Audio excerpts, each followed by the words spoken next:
this country, I am known to speak the truth. And you know, many people have a problem with the truth. Many people. And this new Kenya, we are trying to get everybody to accept the truth as it is.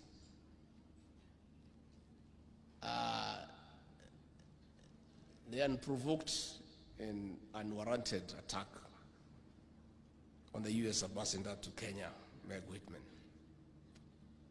is as a result of people being allergic to the truth and the reality. Ambassador Meg Whitman and other ambassadors were at bombers throughout the counting of votes. They had access to the public portal. They had calculators. They are educated. And they have done some bit of mathematics. They added the numbers, they observed, and they were clear that the election was won fair and square, and it was open, democratic, and meets the best international standards. What the ambassador is saying is that is the truth. So she is being attacked and vilified by saying what everybody knows. I want to request leaders to accept the truth and the reality and move on. Life is not static. Life is dynamic. Today you are up, tomorrow you are down, and so on.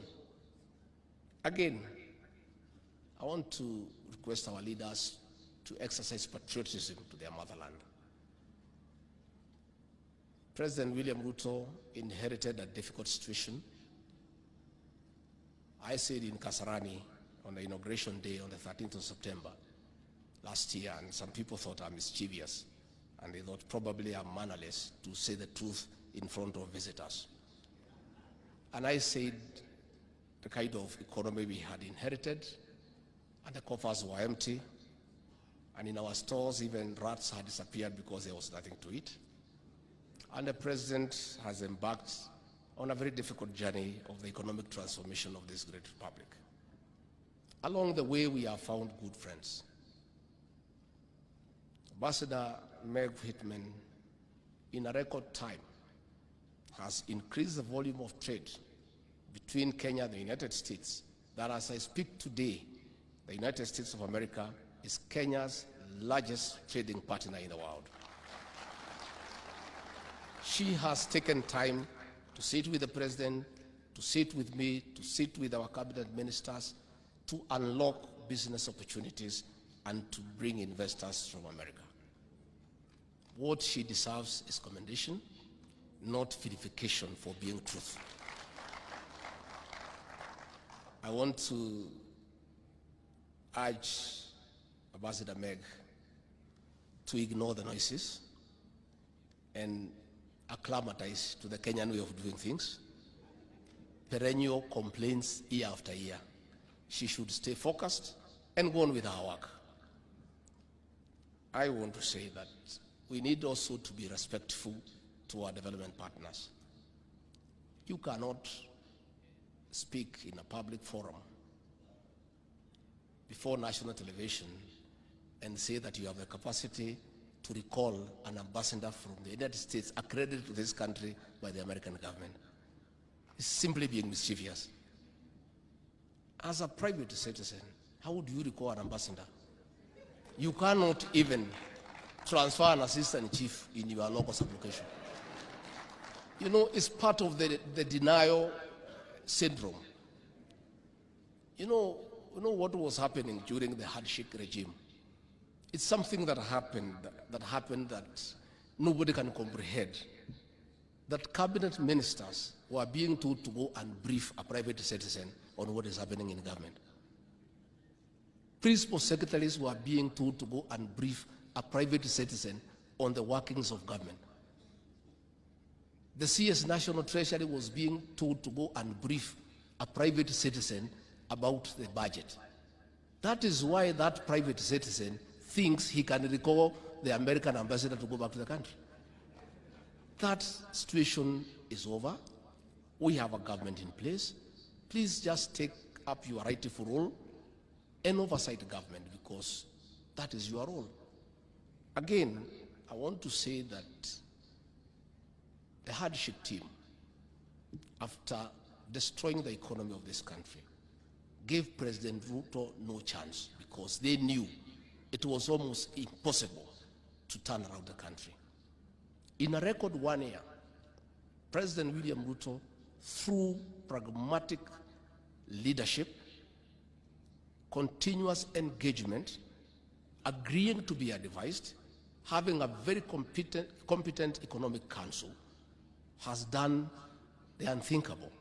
In 1 year, the economy has shown signs of recovery to the extent that for the first time in 7 years, all county governments were given their money before the closure of the financial year on June 30th. All members of parliament and the respective constituency development funds in the 290 constituencies were given all the allocation before the closure of the financial year on June 30th. So the people who had schemed to destroy the economy so that the next leader can fail are very envious. And that is why they are bitter, and that is why they are trying to portray our friends as bad people. What is happening, and I want to invite our brothers to understand, this William RUTO you despised, and you gave him no chance. Today, he is the desired visitor of every capital in the world. If he was to honor the invitations to the countries he is being asked to visit, he would be out of this country for 360 days in a year. And that is why people are envious. They thought that the West would not embrace him. They thought that the East would not embrace him. They characterized him as somebody unworthy of leadership. They said he is a thief. They said he is corrupt. They say the bottom-up economic agenda is a farce. In 1 year, he has become the leading light in the African continent. He is being sought by every country in Africa to speak for Africa. So I want to ask our brothers and sisters to just accept and move on. Life is that simple. It is that simple. Again, the president talked about corruption in the county governments and the national government. There is no corruption for the national government and the county government. Corruption is corruption in its very form. And this government will deal with the corruption in the national government, in the county governments, and in the country. We know that some people are very uncomfortable because previously governors have been twisted to give money obtained fraudulently and corruptly to fund political activities.